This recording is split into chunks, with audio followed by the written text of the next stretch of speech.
Muy buenas tardes, buen miércoles, estamos ya en la mitad de la semana, casi sin darnos cuenta, y bueno, vamos a seguir con los libros pequeños de la Biblia.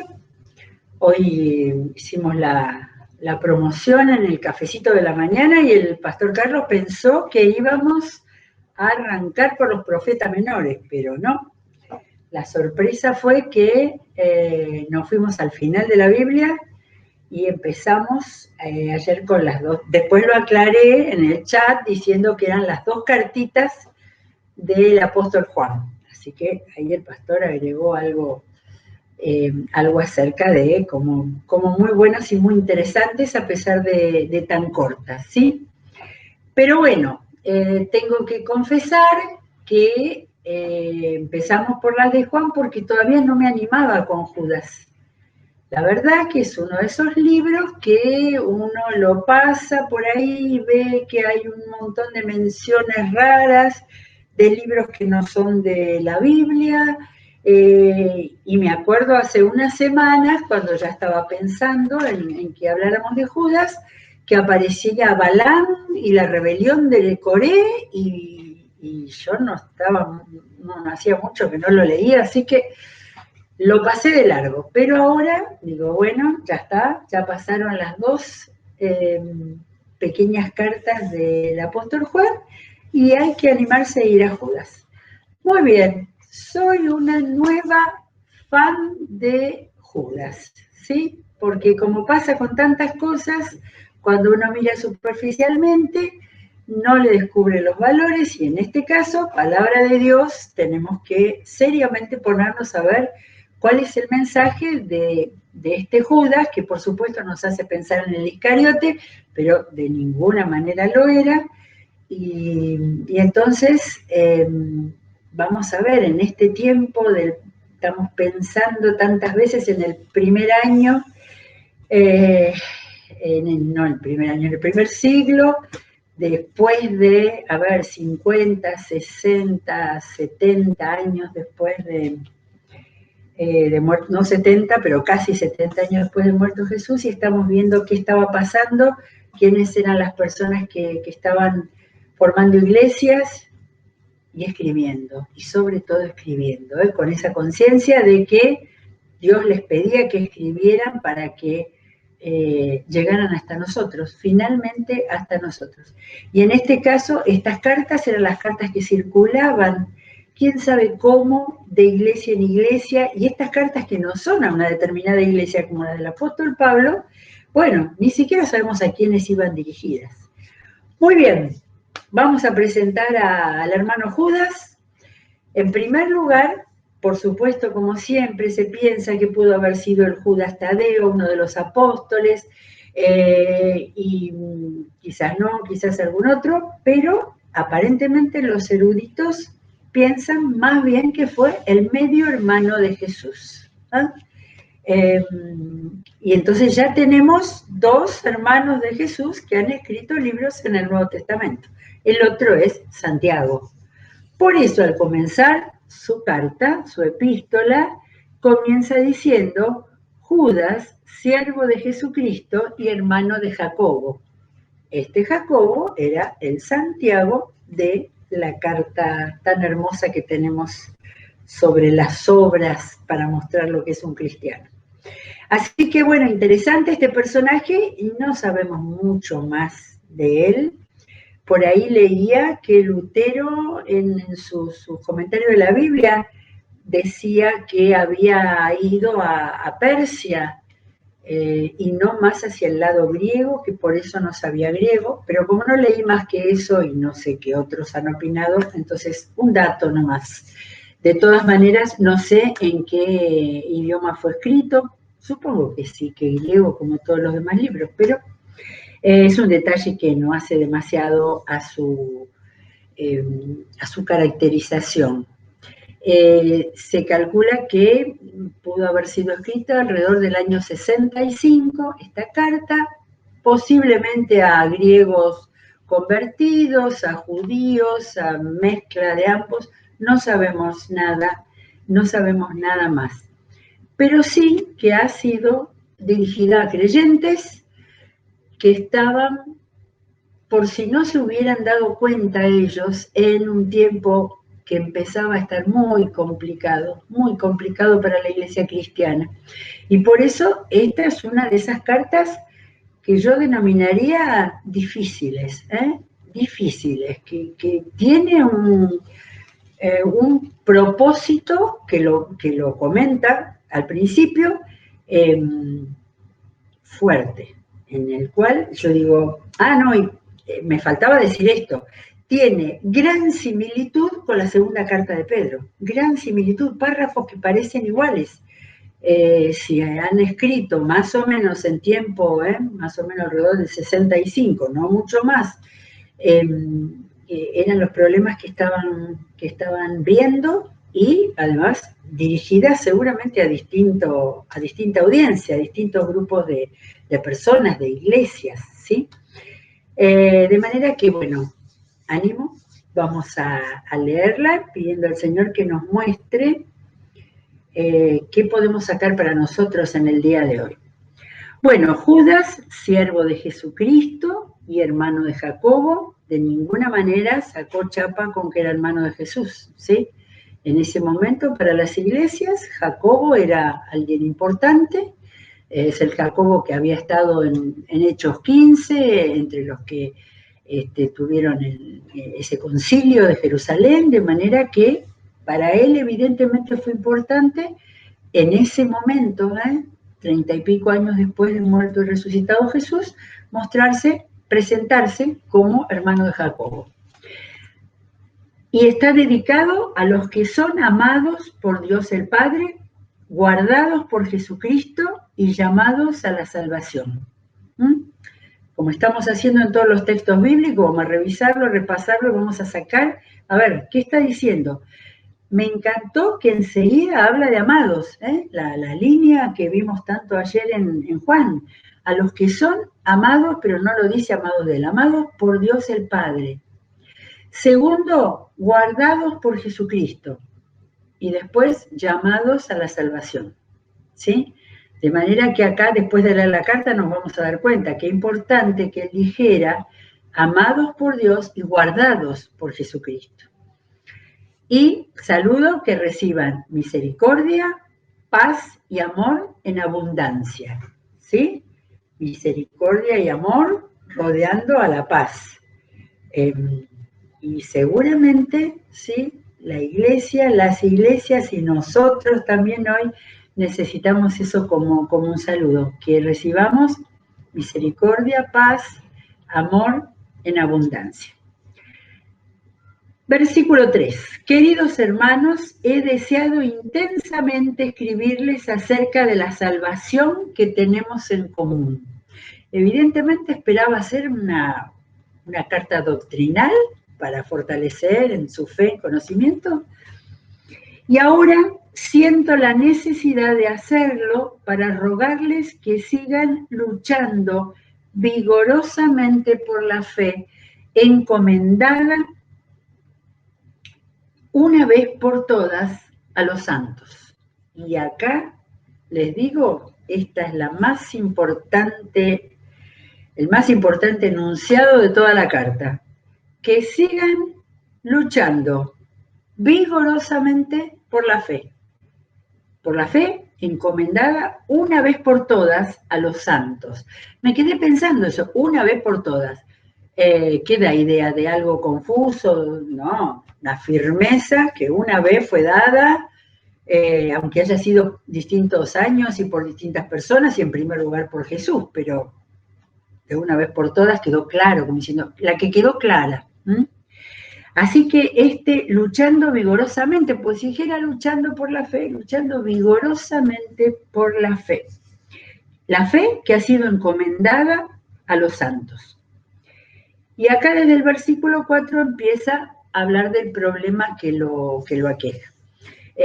Quiero reconocer la excelencia de la ayuda de la nueva Biblia de la Reforma, donde el capítulo, la introducción que escribe nuestro pastor Carlos, le pone Judas hacia una iglesia combativa, ¿sí?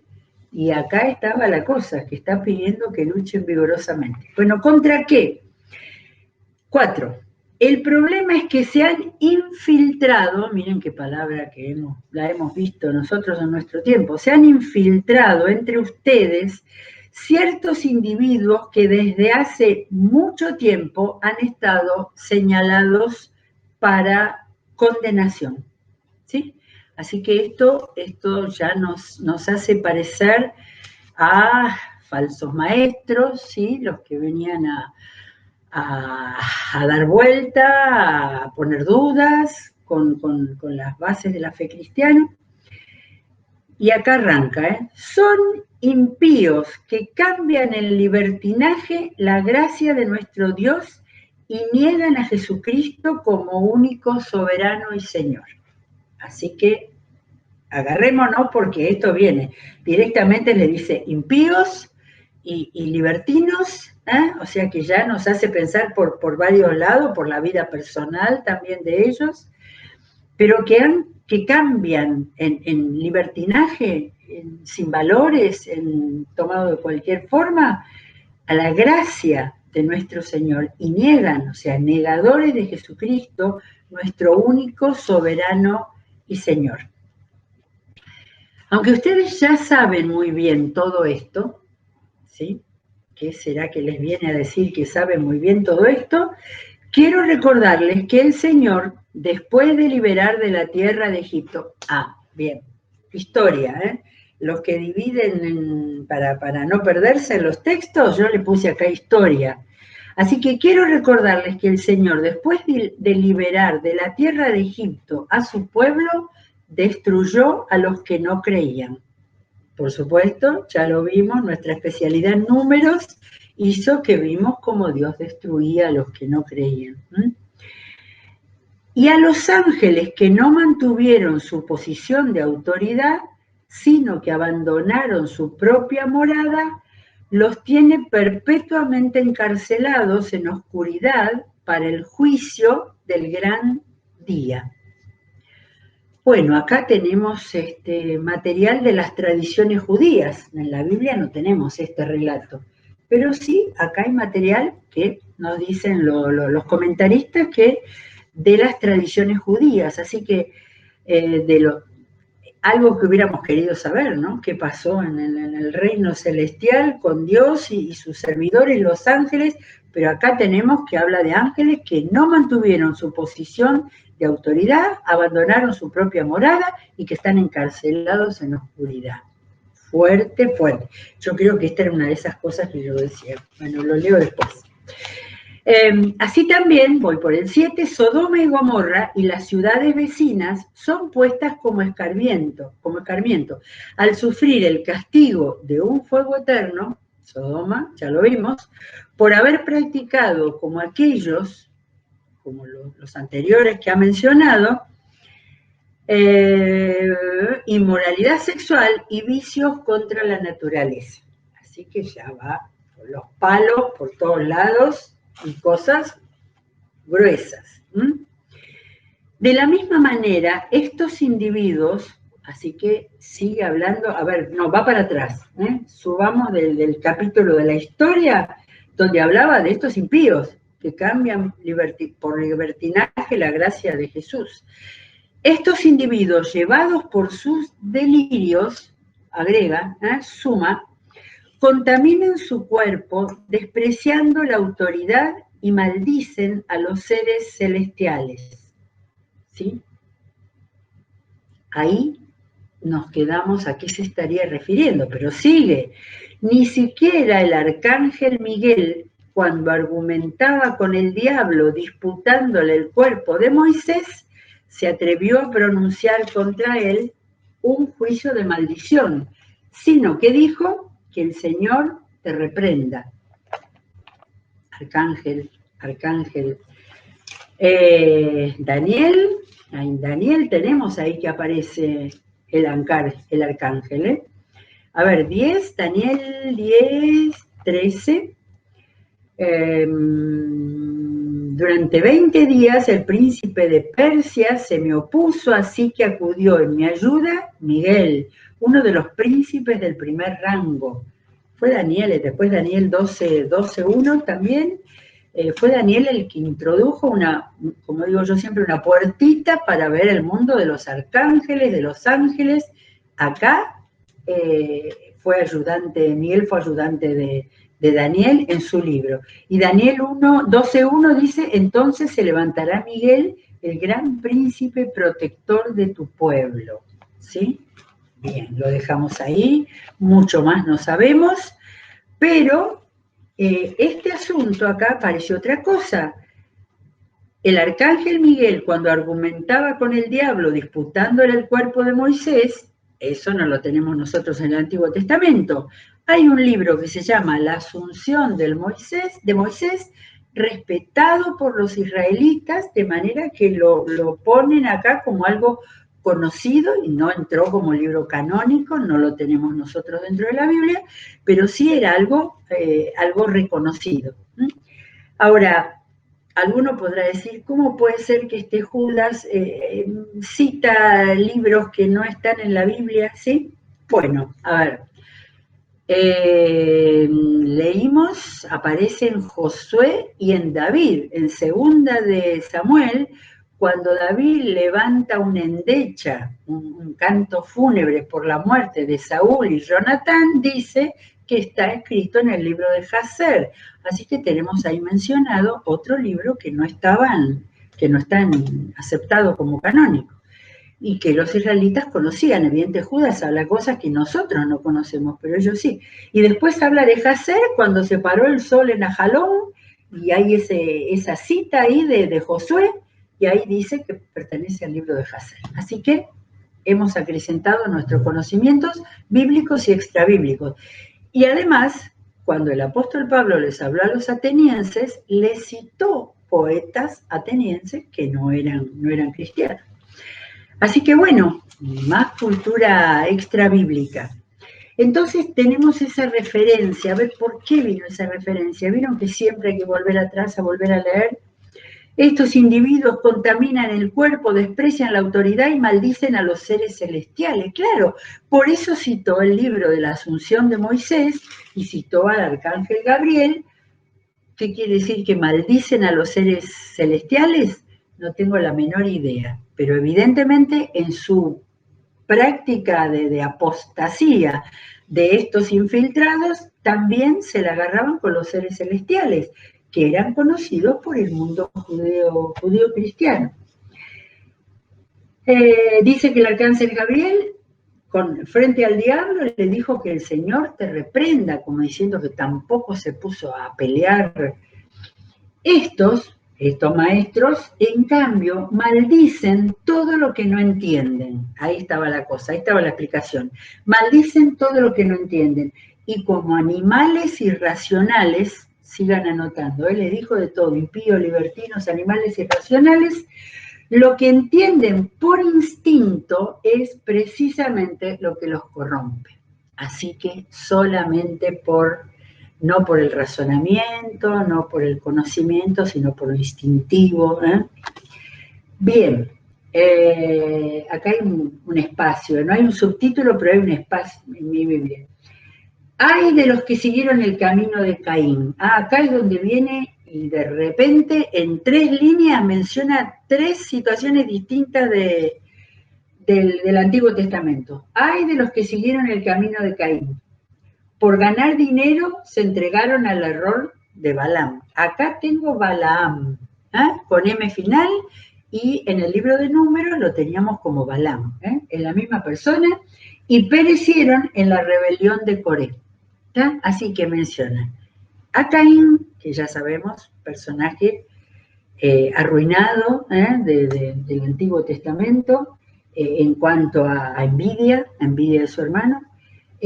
Balaam, que primero fue a maldecir, que después bendijo al pueblo por dinero, ya hemos visto, somos expertos en el libro de Números, y justamente acá nos aparecen 2 personajes, y tercero, perecieron en la rebelión de Coré, ¿sí? Ahora yo dije, no, acá hay un error, porque primero fue Caín, segundo fue rebelión de Coré y tercero fue Balaam.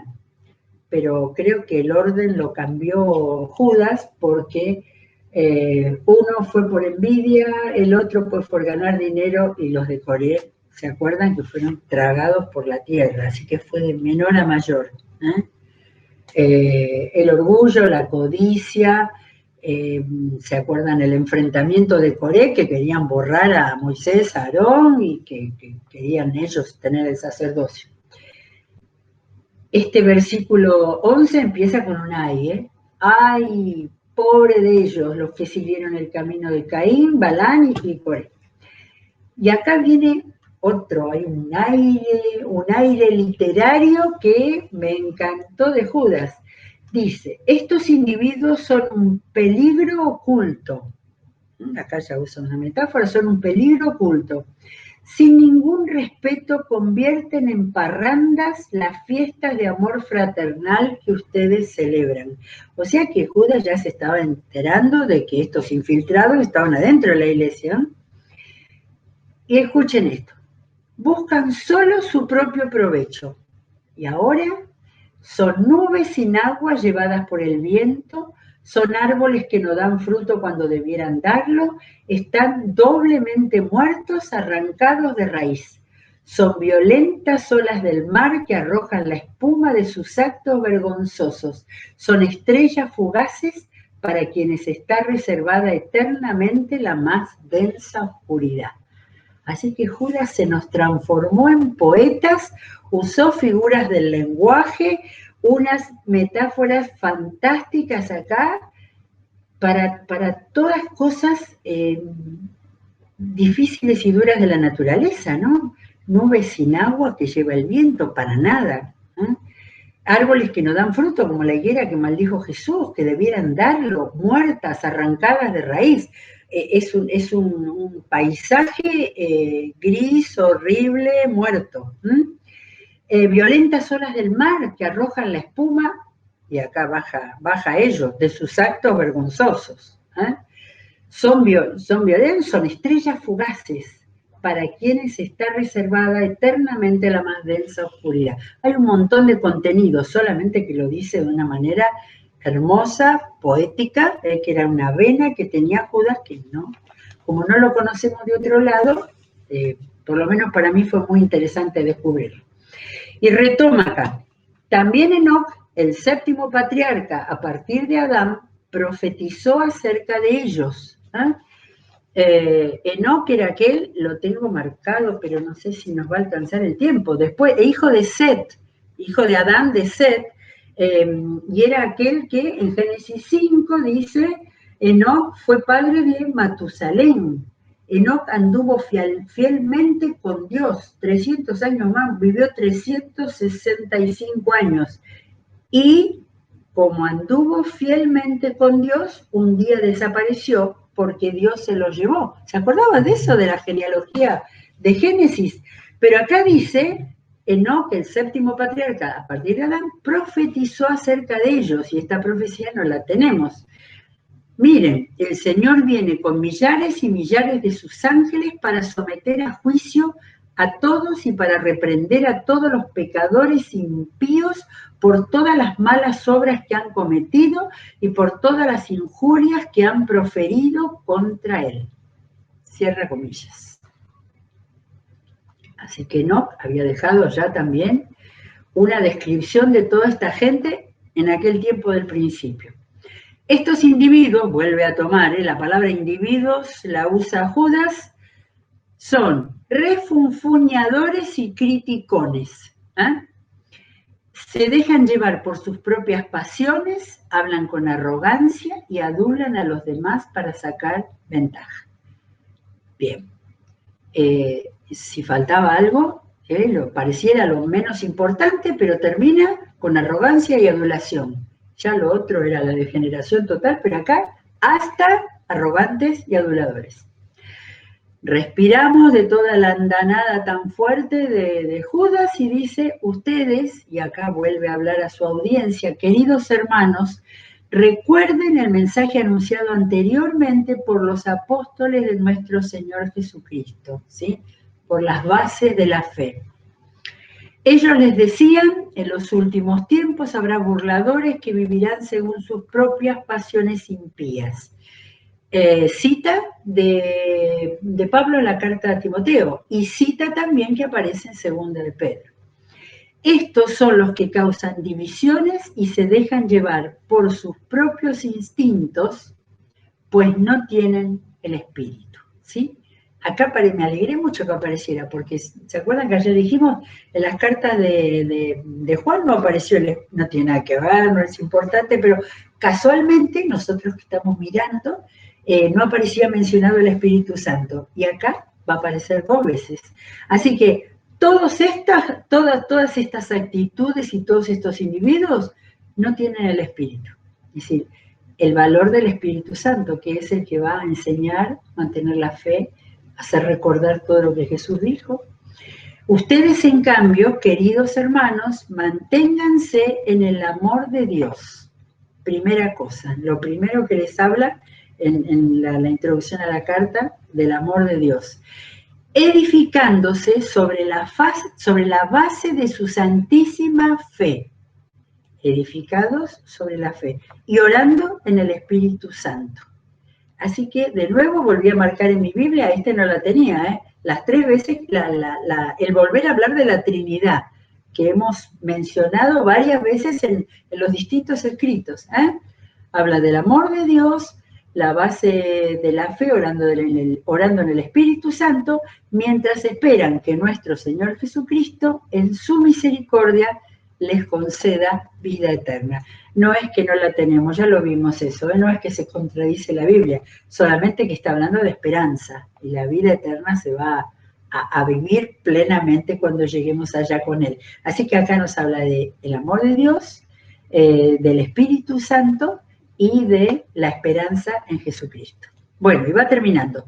Tengan compasión de los que dudan. Esto está muy bueno porque no pidió fuego para esta gente, no pidió fuego para ellos, solamente le dice, tengan compasión de los que dudan, así que de los que están tambaleando, por favor, búsquenlos. A otros, sálvenlos arrebatándolos del fuego. A esos que ya se están perdiendo y están siguiendo a esta gente, arrebátenlos del fuego. Compadézcanse de los demás, pero tengan cuidado, aborrezcan hasta la ropa que haya sido contaminada por su cuerpo, ¿sí? Medio raro, pero me hizo acordar a cuando hablábamos de la purificación en el libro de Números, y estamos muy cercanos a nuestro tiempo, así que todo era cuidado, las contaminaciones, ni aún eso. Pero me encantó esa idea. Pide que tener compasión, pide salvar a los que se aparten, y compadézcanse de todos. O sea, todo lo que escribió en su carta fue descriptivo. Esto es el peligro que tenemos, ¿sí? Muy bien, termina con una doxología maravillosa, un canto de alabanza al Señor, al único Dios nuestro Salvador, que puede guardarlos para que no caigan y establecerlos sin tacha y con gran alegría ante su gloriosa presencia. A Él sea la gloria, la majestad, el dominio y la autoridad. Esto ya no es la honra, no, el dominio, que el Señor domine y que tenga toda la autoridad por medio de Jesucristo nuestro Señor, antes de todos los siglos, ahora y para siempre. Amén. Se nos acaba nuestro tiempo, pero les dejo a todos y a cada uno de todos nosotros a que pensemos cuántas de estas cosas son las mismas que podemos aplicar al relativismo de nuestro tiempo, donde se dice que no hay nada seguro, nada firme, no hay nada en que creer, donde las ideologías han borrado a Dios y han borrado las enseñanzas de Dios y la vida que Dios quiere, donde el materialismo y el egocentrismo son las filosofías comunes para la vida en nuestro tiempo. De manera que que todo esto nos viene de lo que Judas planteaba en el siglo I. Y lo que pide a la Iglesia es que sigan luchando vigorosamente por la fe. Así que nos quedamos con este consejo, valoremos, como lo hice yo ahora, a esta carta que da otra vuelta distinta a lo que vimos ayer amorosamente del apóstol Juan, pero muy útil y muy buena para nosotros. Muy bien, que terminemos bien el día, bendigamos toda la programación que falta y que el Señor nos bendiga, nos cuide y nos potencie. Hasta mañana.